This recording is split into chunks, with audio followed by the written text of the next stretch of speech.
सास बहू की इमोशनल कहानी। सास बहू की ये कहानी सुनकर आपकी भी आंखें नम हो जाएगी। कुछ रिश्ते बहुत मीठे होते हैं, बस बातें कड़वी होती है। सास ने कहा, बहू कहाँ मर गई? अंदर से आवाज आई, जिंदा हूँ माँ जी। तो फिर मेरी चाय क्यों अभी तक नहीं आई? कब से पूजा करके बैठी हूँ। बहू, ला रही हूँ माँ जी।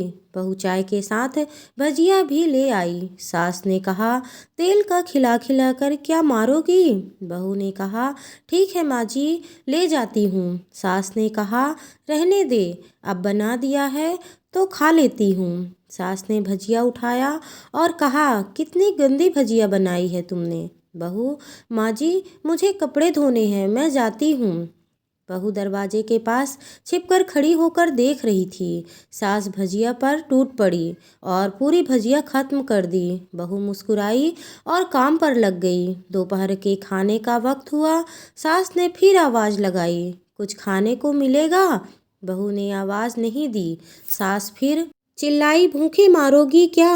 बहू आई, सामने खिचड़ी रख दी। सास गुस्से से, ये क्या है? मुझे इसे नहीं खाना, इसे ले जाओ। बहू ने कहा, आपको डॉक्टर ने दिन में खिचड़ी खाने को कहा है, खाना तो पड़ेगा ही। सास मुंह बनाते हुए, हाँ तू मेरी माँ बन जा। बहू फिर मुस्कुराई और चली गई। आज इनके घर पूजा थी। बहू सुबह 4 बजे से उठ गई। पहले स्नान किया, फिर फूल लाई, माला बनाई, रसोई साफ की, पकवान और भोजन बनाया। सुबह के 10 बज गए। अब सास भी उठ चुकी थी। बहू अब पंडित जी के साथ भगवान के वस्त्र तैयार कर रही थी। आज ऑफिस की छुट्टी भी थी। उनके पति भी घर पर थे और पूजा शुरू हुई। सास चिल्लाती, बहू ये नहीं है, वो नहीं है। बहू दौड़ी दौड़ी आती और सब करती। अब दोपहर के 3 बज गए थे। आरती की तैयारी चल रही थी। पंडित जी ने सबको आरती के लिए बुलाया और सबके हाथों में थाली दी। जैसे ही बहू ने थाली पकड़ी, थाली हाथों से गिर पड़ी। शायद भोजन बनाते हुए बहू ने हाथों में तेल लगाया था, जिसे वो पोंछना भूल गई थी। सारे लोग तरह तरह की बातें करने लगे। कैसी बहू है, कुछ नहीं आता, एक काम भी ठीक से नहीं कर सकती, ना जाने कैसी बहू उठा लाए हैं, एक आरती की थाली भी संभाल नहीं सकती। उसके पति भी गुस्सा हो गए, पर सास चुप रही, कुछ नहीं कहा, बस यही बोल के छोड़ दिया, सीख रही है, सब सीख जाएगी धीरे धीरे। अब सबको खाना परोसना जाने लगा।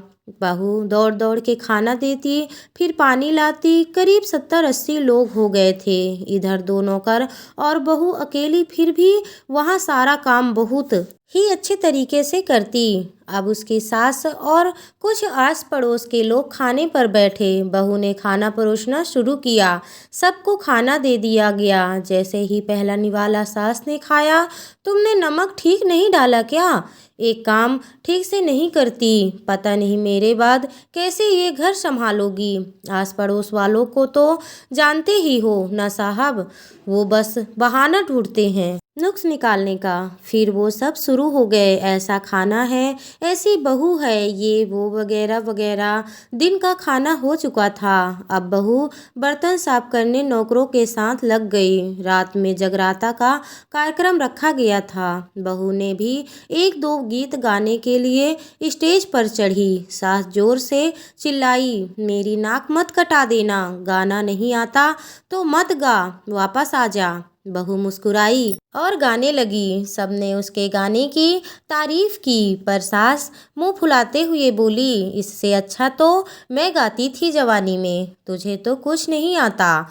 बहू मुस्कुराई और चली गई। अब रात का खाना खिलाया जा रहा था। उसके पति के ऑफिस के दोस्त साइड में ही ड्रिंक करने लगे। उसका पति चिल्लाता, थोड़ा बर्फ लाओ, तो सास चिल्लाती, यहाँ दाल नहीं है। फिर चिल्लाता, कोल्ड ड्रिंक नहीं है, पापड़ ले आओ। इधर उधर आखिरी में उसके पति की शराब गिर पड़ी उसके एक दोस्त पर और बोतल टूट गई। पति गुस्से में 2 झापड़ अपनी पत्नी को लगाते हुए कहता है, जाहिल कहीं की, देख कर नहीं कर सकती, तुझे इतना भी काम नहीं आता।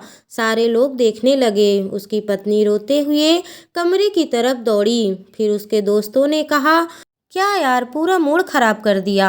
यहाँ नहीं बुलाया होता, हम कहीं और पार्टी कर लेते।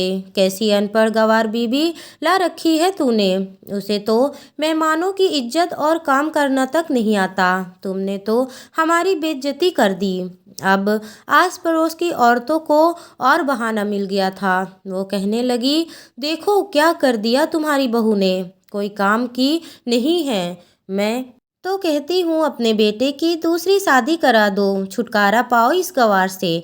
सास उठी और अपने बेटे के पास जाकर उसे थप्पड़ मारा और कहा, अरे नालायक, तुमने मेरी बहू को मारा, तेरी हिम्मत कैसी हुई, तेरी टांग तोड़ दूंगी। उसके बेटे के दोस्त कुछ कहने ही वाले थे कि उसकी माँ ने घूरते हुए कहा, चुप, बिल्कुल चुप। यहाँ दारू पीने आए हो, जबकि पता है आज पूजा है और तुम्हें पार्टी करनी है। कैसे संस्कार दिए हैं तुम्हारे माता पिता ने। और किसने मेरी बहू को जाहिल बोला। जरा इधर आओ, चप्पल से मारूंगी अगर मेरी बहू को किसी ने एक शब्द भी कहा तो। अरे पापी, तूने उस लड़की को बस इसलिए मारा कि तेरी शराब टूट गई। पापी, वो बच्ची सुबह 4 बजे से उठी है, घर का सारा काम कर रही है, ना सुबह से नाश्ता किया और ना दिन का खाना खाया, फिर भी हंसते हुए, सबकी बातें सुनती हुई, ताने सुनते हुए घर के काम में लगी रही। तेरे यार दोस्तों को वो अच्छी नहीं लगी। जूते से मारूंगी तेरे दोस्तों को जो कभी उन्होंने ऐसा कहा। उसके यार दोस्त चुपके से खिसक लिए। अब सास बहू के कमरे में गई और बहू का हाथ पकड़कर बाहर लाई। सबके सामने कहने लगी, किसने कहा था अपनी बहू को घर से निकाल के दूसरी बहू ले आना। जरा सामने आओ। कोई सामने नहीं आया। फिर सास ने कहा, तुम जानते भी क्या हो इस लड़की के बारे में। ये मेरी माँ भी है, बेटी भी। माँ इसलिए मुझे गलत काम करने पर डांटती है और बेटी इसलिए कभी कभी मेरी दिल की भावनाएं समझ जाती है। मेरी दिन रात सेवा करती है, मेरे 1000 ताने सुनती है, पर एक शब्द भी गलत नहीं कहती, न सामने न पीठ पीछे। और तुम कहते हो दूसरी बहू ले आऊं। याद है ना छुटकी की दादी, अपनी बहू की करतूत। सास ने गुस्से से पड़ोस की महिला को कहा, अभी पिछले हफ्ते ही तुम्हें मियाँ बीबी भूखे छोड़ घूमने चले गए थे। मेरी इसी बहू ने 7 दिनों तक तुम्हारे घर पर खाना पानी, यहाँ तक कि तुम्हारे पैर दबाने जाती थी। और तुम इसे जाहिल बोलती हो। जाहिल तो तुम सब हो जो कोयले और हीरे में फर्क नहीं जानते। अगर आइंदा मेरी बहू के बारे में किसी ने एक लफ्ज भी बोला तो मुझसे बुरा कोई नहीं होगा, क्योंकि ये मेरी बहू नहीं, मेरी बेटी है। बहू सिसकियां लेते हुए फिर कमरे में चली गई। सास ने एक प्लेट उठाई और भोजन परोसा और बहू के कमरे में खुद ले गई। सास को भोजन लाते देखा तो बहू ने कहा, अरे माँ जी, आप क्या कर रही हो, मैं खुद ले लेती हूँ।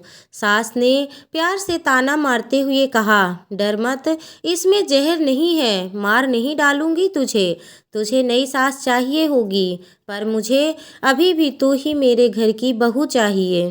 बस बहू ने अपनी सास को रोते हुए गले से लगा लिया। सास भी रो दी पहली बार और कहा, चल खाना खा ले। फिर मजाक करते हुए कहा, फिर मेरे पैर दबाने चले आना, और ये ख्याल मन में मत लाना कि सास पैर बोलती है तो किसी दिन मैं इसका गला दबा दूंगी, क्योंकि कभी मैं भी यही सोचती थी। दोनों खूब हंसने लगती हैं। कुछ रिश्ते बहुत मीठे होते हैं, बस बातें कड़वी होती है। दोस्तों, आपको ये कहानी कैसी लगी कृपया कमेंट करके ज़रूर बताएं, और अच्छी अच्छी कहानी सुनना है तो मेरे चैनल को लाइक सब्सक्राइब करना बिल्कुल ना भूलें। धन्यवाद दोस्तों।